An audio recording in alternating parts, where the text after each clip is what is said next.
इस नियम का पालन करना चाहिए। दूसरी चीज है सत्य। सत्य का मानना, सत्य का बोलना और सत्य ही करना। जो मनुष्य सत्य ही मानते हैं, सत्य नोत्तभिता भूमि, ये ऋग्वेद का वचन है।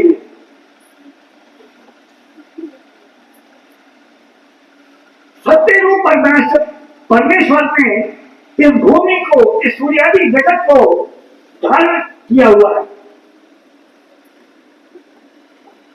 इसलिए हम अपने व्यवहार में, सामाजिक व्यवहार में सत्यता का पालन करने का यत्न करें। काश ऐसा न होता तो स्वामी दयानंद को नियम नंबर 4 में उत्थत न करना पड़ता कि सत्य के ग्रहण करने और असत्य के छोड़ने में सर्वदा उद्यत रहना चाहिए।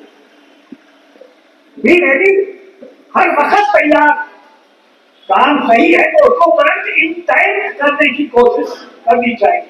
खबर का टाइम यदि 9 बजे का है तो हमको 9 बजे से पहले पहले यहाँ पर उपस्थित होना चाहिए और हम 9 बजे अपनी जा प्रवेश उसके अंदर जो है कराएंगे।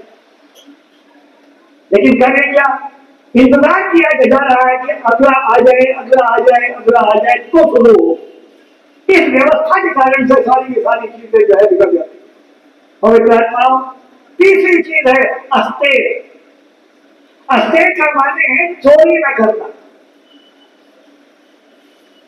बिना आज्ञा के किसी मालिक की आज्ञा के बिना उसकी चीज को छेड़ना नहीं, न लेना। अगर ऐसा न होता तो महर्षि दयानंद बैंगन लगे हुए खेत में पास से निकल रहे थे। उनको भूख जबरदस्त थी। 2 दिनों से उन्होंने खाना ही नहीं खाया था। कहीं पर भोजन प्राप्त हुआ ही नहीं। शाम हो गई, किसान अपने घर चला गया। दयानंद उसी खेत के किनारे लेटे रहे। क्या वो खा नहीं सकते थे? अरे बैंगन तो लगे ही थे, बगल में ही लगे थे, खा सकते थे। लेकिन नहीं, लेटे रहे। जब सवेरा हुआ, किसान आया। किसान ने पूछा कि महाराज क्या तकलीफ है? कहने लगे भैया 2 दिन से हमने भोजन नहीं किया है। अगर आपकी आज्ञा हो तो बैंगन 1 2 3 हम दे दें और अपनी क्षुधा को शांत करो। किसान भौतिका हो गया। खेत तुम्हारे पास में था, यहीं पर पास में है और तुम भी पास में थे, सब कुछ ही नहीं था, फिर भी आपने नहीं दिया। कहने खेत भी पास में था, मैं भी खेत के पास में था, लेकिन खेत का मालिक जो आप हैं, आप नहीं थे, इसलिए हम ले नहीं सकते थे। इसी का नाम है अस्तेय। मन वचन कर्म, इन तीनों से बिना आज्ञा के, बिना मालिक की आज्ञा के पर किसी प्रकार का छेड़छाड़ न करना, ये है अस्तेय। और ऐसे कार्यों में इससे सबका हित होता है, अपना भी हित होता है, सब लोगों का हित होता है। ऐसे कामों को करने के लिए हमें परतंत्र होना चाहिए, स्वतंत्र नहीं, परतंत्र होना चाहिए। और इसके बाद में है ब्रह्मचर्य। यम का चौथा भाग है ब्रह्मचर्य। ब्रह्मचर्य का माने क्या है? ब्रह्म का माने है ईश्वर। ब्रह्म का माने ईश्वर, ब्रह्म का माने वेद, ब्रह्म का माने वीर्य। ब्रह्म की अनेक अर्थ है। साधारण सी बात मैं आपको बताऊं, ईश्वर के गुण कर्म स्वभाव के अनुसार अपने गुण कर्म स्वभाव को बनाना ब्रह्मचर्य है। ईश्वर के गुण कर्म स्वभाव के अनुसार अपने गुण कर्म स्वभाव बनाना, ये ब्रह्मचर्य है। और वेदों की शिक्षा के अनुकूल अपने आप को चलाना, ये भी ब्रह्मचर्य है। वीर की रक्षा और वृद्धि करना भी ब्रह्मचर्य है। इसका भी संयम हमको करना चाहिए। पवित्र आत्माओं, इस तरह से हम ब्रह्मचर्य के पालन में भी परतंत्र रहें। साथ ही साथ अगला और पांचवा जो सर्वहितकारी कर्म है उसका नाम है अपरिग्रह। अपरिग्रह का माने क्या है? अपरिग्रह का माने है जरूरत से ज्यादा अत्यंत लोलुपता, स्वत्वाभिमान रहित होना। इसका माने ये है कि जितनी जरूरत अपने को है, जितनी जरूरत से हमारा काम चल सकता है। मेरे एक मित्र थे, एडवोकेट परशुराम जी गोयल, ग्वालियर, बहुत अच्छे वकील थे। उनकी हालत में आपको बताऊं, उनका 2 पैंट शर्ट से काम चल सकता था। 2 पैंट शर्ट से वो अपना काम चलाते थे। एक कोट काला अदालत में पहुंचने के लिए, बस उनकी बकस इतनी सी और उसमें यही रखते थे। और जिस समय सफेदी जरा डिफेम हुई तो दूसरा पैंट शर्ट, दो पैंट शर्ट वैसे बनवा लिए और जैसे ही बन करके दर्जी के यहाँ से आए वैसे ही पहले वाले जिनके पास में नहीं है कपड़े उनको दे देते थे। रखते अपने पास केवल थोड़ी सी बाल्टी। अगर घर में 4 लाए हैं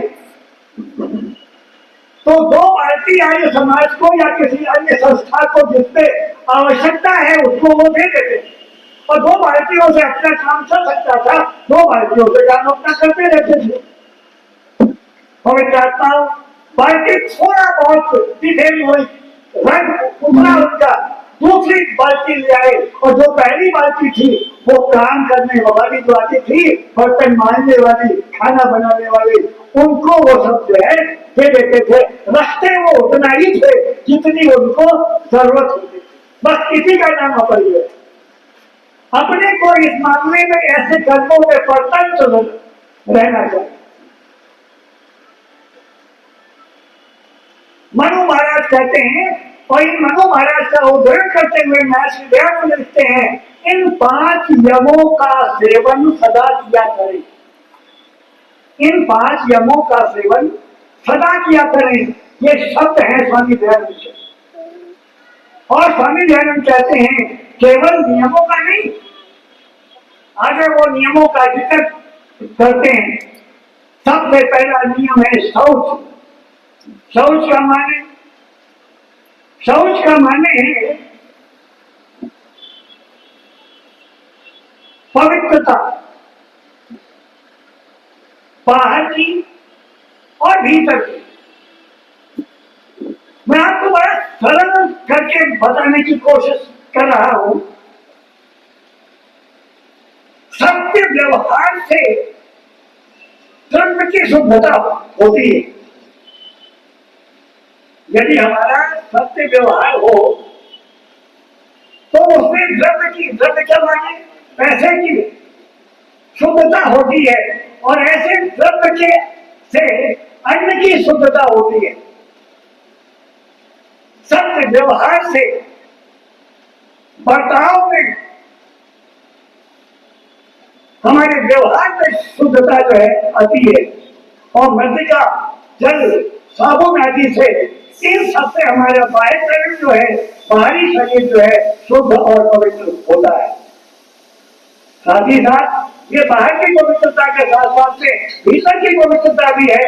यानी राग, द्वेष, कपट आदि विकारों से हटकर इन विकारों का नाश करके अंतःकरण का स्वच्छ हो जाना, ये भीतर की पवित्रता कहलाती है। इसलिए हम बाहर की पवित्रता और भीतर की पवित्रता इन दोनों को करें। इन दोनों की पवित्रता करने से फायदा किसी और को नहीं होता, इससे फायदा केवल अपने को ही होता है और ऐसे कामों में हम स्वतंत्र रहे। इसमें किसी का हस्तक्षेप नहीं है। बहुत से लोग ऐसे हैं जो नहाते नहीं है, जैसे जैनी साधु मेरी भेंट एक साधु से हुई जिनका नाम था विजय सुंदर सूरीफल महाराज। हमारी उनसे चर्चा हुई, हमने उनसे पूछा कि आपने ये दीक्षा कब ली थी? कह रहे हमने 19 वर्ष की अवस्था में ली थी। हमने कहा इस समय आपकी उम्र क्या है? जब हमारी उनकी बातचीत हुई थी तब उनकी उम्र जो है 68 साल की थी। तो मैंने कहा 19 वर्ष से लेकर के अभी तक का दिनचर्या कुछ समझाएंगे हमको? कह रहे सबसे बड़ी व्यवस्था जिसको देकर के आप हैरान हो जाएंगे, 19 वर्ष की उम्र से लेकर के 68 साल की उम्र तक मैंने स्नान नहीं किया। जैनी साधु स्नान नहीं करता, कम से कम पानी का प्रयोग करता है। कपड़े भी जो श्वेतांबर है वे लोग भी जो कपड़े का पहनते हैं वो कपड़े धोने में भी बहुत कम बराबर रख करके बिल्कुल पानी बाहर में जाने पाए कम से कम पानी में प्रयोग करके अपना काम चलाते हैं। तो मैं अब कहना चाहता हूं इस प्रकार से हम अपने बाहर की और भीतर की पवित्रता को कायम करें, इससे हमारा हित होगा, यानी अपना हित होगा, स्वहित होगा। दूसरी चीज है संतोष। याद रखिए, सम्यक प्रसन्न होकर के निरुद्यम रहना संतोष नहीं है, बल्कि प्रयत्न जितना हो सके उतना करना। हानि लाभ में हर्ष शोक को छोड़ करके जो भी अपने को प्राप्त है बस उतने में ही राजी रहना, ये संतोष है।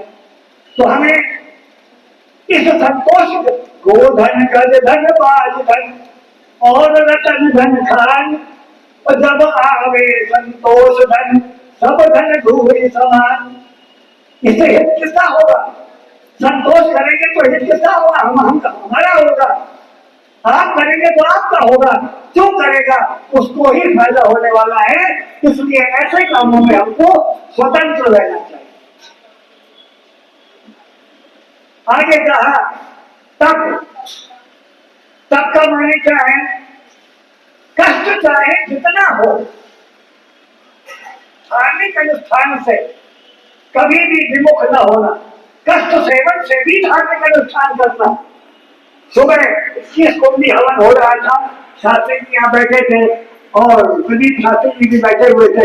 हमने कहा था कि आज तपस्या शास्त्री भी जबरदस्त है, क्योंकि धूप थी यहाँ पर, मंच पर भी धूप, आप लोग भी जो बैठे थे वो भी बिल्कुल अग्नि के सामने थे, गर्मी बहुत थी।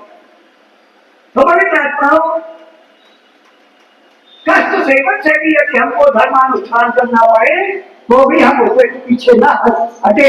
इसी का नाम तप है, और इस तप के करने से फायदा किसी और को नहीं होने वाला, फायदा जो है अपने को ही होगा। और अपने को ऐसे फायदे होने वाले काम में स्वतंत्र हमको रहना चाहिए। इसके पश्चात स्वाध्याय। स्वाध्याय का माने यहाँ पर जो है अर्थ है पढ़ना पढ़ाना, पढ़ना और पढ़ाना।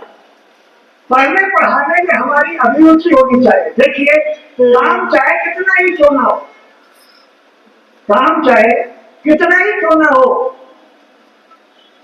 ऋतम च स्वाध्याय प्रवचने च, सत्यम च स्वाध्याय प्रवचने च, तपश्च स्वाध्याय प्रवचने च, समस्त स्वाध्याय प्रवचने च, समस्त स्वाध्याय प्रवचने च, अग्नेयश्च स्वाध्याय प्रवचने च, अग्निहोत्रं च स्वाध्याय प्रवचने च, अतिथेयश्च स्वाध्याय प्रवचने च, मानुषं च स्वाध्याय प्रवचने च, प्रजा च स्वाध्याय प्रवचने च, प्रजनश्च स्वाध्याय प्रवचने च, और प्रजातिश्च स्वाध्याय प्रवचने च। दुनिया का कोई भी काम क्यों ना हो, सब काम करते हुए पढ़ने और पढ़ाने को कभी छोड़ना नहीं चाहिए। फायदा किसको होगा? पढ़ने और पढ़ाने से फायदा जो है अपने को ही होने वाला है। ऐसे कामों में हमको स्वतंत्र रहना चाहिए। और अंतिम है इसमें ईश्वर प्रणिधान। ईश्वर प्रणिधान का माने परमेश्वर की भक्ति विशेष से आत्मा को, अपनी आत्मा को अर्पित कर देना, सब काम परमेश्वर के अधीन कर देना। जब हम परमेश्वर के अधीन कर देते हैं सब काम को, उससे भी फायदा अपने को ही होने वाला है। कल मैंने एक बात कही थी, अंत में परमेश्वर का वाक्य है, ये परमेश्वर कह रहा है। क्या कह रहा है? अरे तुम हमको अपना बना के तो देखो, हमको अपना बना के तो देखो, हर एक को तेरा न बना दूं तो क्या फायदा? किसको होगा? अपने को ही होगा। इसलिए ऐसे कामों को करने में हमें स्वतंत्र रहना चाहिए। तो ये मैंने दो प्रकार के कर्म आपके समझ में रखे। महर्षि दयानंद जो है इस पर टिप्पणी करते हैं। महर्षि दयानंद कहते हैं केवल इन नियमों का सेवन नहीं करना चाहिए, किंतु दोनों का सेवन करना चाहिए, यमों का भी और नियमों का भी, दोनों का। आगे स्वामी दयानंद कहते हैं कि यमों के बिना, यमों का सेवन छोड़कर जो केवल नियमों का सेवन करते हैं, उनकी उन्नति संसार में नहीं हुआ करती। संसार में उन्नति उन्हीं की होती है जो यमों का और नियमों का दोनों का साथ साथ जो है पालन करते हैं। जो यमों के सेवन को छोड़कर केवल नियमों का सेवन करते हैं, उनकी संसार में उन्नति नहीं होती, बल्कि अधोगति अर्थात संसार में वह व्यक्ति जो है गिर जाता है। इसलिए हमको इन्हें बहुत अच्छी तरह से ये सिद्धांत की बातें हैं जो मैंने आपके समक्ष में रखी थी। इन सिद्धांतों को समझ करके स्वामी दयानंद ने जो ये 10 नियम बनाए हैं, मामूली नियम नहीं है। एक बार स्वामी दयानंद ने याद आ रहा है हमको 1877 में 1877 में एक दिल्ली दरबार में सभा बुलाई है। उसमें बड़े बड़े दिग्गजों को इन्वाइट किया, मौलाना भी आए, पादरी भी आए, जैनी भी आए, बौद्ध भी आए, ब्रह्म समाज के भी आए और सब लोग आए। सब लोग जब आ गए तो महर्षि दयानंद ने एक बात कही, मैं विश्व मानव धर्म की स्थापना करना चाहता हूँ। मैं चाहता हूँ कि सब लोग मिलकर के काम करें। मैं चाहता हूँ कि आप सब लोग अपने अपने मत से, धर्म से नहीं, मत से, क्योंकि स्वामी दयानंद का विशेष वाक्य है ये, सब मनुष्यों के लिए धर्म और अधर्म एक ही है, दो नहीं। जो कोई इसमें भेद करे उसको अज्ञानी और मिथ्यावादी ही समझना चाहिए। पवित्र आत्माओं, मैं आपको कह रहा हूं कि सबसे कहा कि 5-5 नियम केवल बना करके ऐसे रखो, 5-5 नियम केवल, जो किसी का काट न करते हो, सब एक दूसरे का मुंह देखने लगे। क्योंकि ऐसे नियम अगर बनाते हैं तो उनकी छाप जो है हटती है। मुसलमान बनाता है तो उनकी छाप हटती है, ईसाई बनाता है तो उसकी छाप हटती है, जैनी बनाता है तो उसकी छाप हटती है। अन्य जितने भी मत वाले थे, किसी ने भी 5-5 नियम बना के सामने नहीं रखा। तब स्वामी दयानंद ने बड़े जोश के साथ, उस जमाने में जिस समय बोलना बड़ा काम था, उस जमाने में स्वामी दयानंद कहते हैं जब तक तुम लोग जिंदा रहोगे, जब तक तुम लोग जिंदा रहोगे, तब तक विश्व मानव धर्म की स्थापना हो ही नहीं सकती। बस उसी समय स्वामी दयानंद ने आर्य समाज के नियम के 10 जो है रखे और ये कहा ये 10 नियम ऐसे हैं ये किसी का काट नहीं करते। ईसाई पालन करे उसका कल्याण, मुसलमान पालन करे उसका कल्याण, बहाई पालन करे बहाई का कल्याण, जैनी पालन करे उनका कल्याण, बौद्ध पालन करे उसका कल्याण। जो भी पालन करेगा उसका कल्याण होगा। काश ऐसा यदि हो सका तो निश्चित रूप में एक बहुत बड़े अच्छे समाज की व्यवस्था हो पाएगी। इसलिए हम परतंत्र और स्वतंत्र इन दोनों शब्दों पर विशेष ध्यान दें। सामाजिक व्यवस्थाओं के कार्यक्रमों में हम अपने आप को परतंत्र समझें और समाज की व्यवस्था के अनुसार ही अपने आप को व्यवस्थित करने का यत्न करें और अपने हितकारी नियम में हम आप सब आजाद हैं, इसमें कोई दो राय नहीं। पवित्र आत्माओं, इस तरह से मैंने थोड़ी सी चर्चा आपके समझ में की है, क्योंकि हमारे बीच में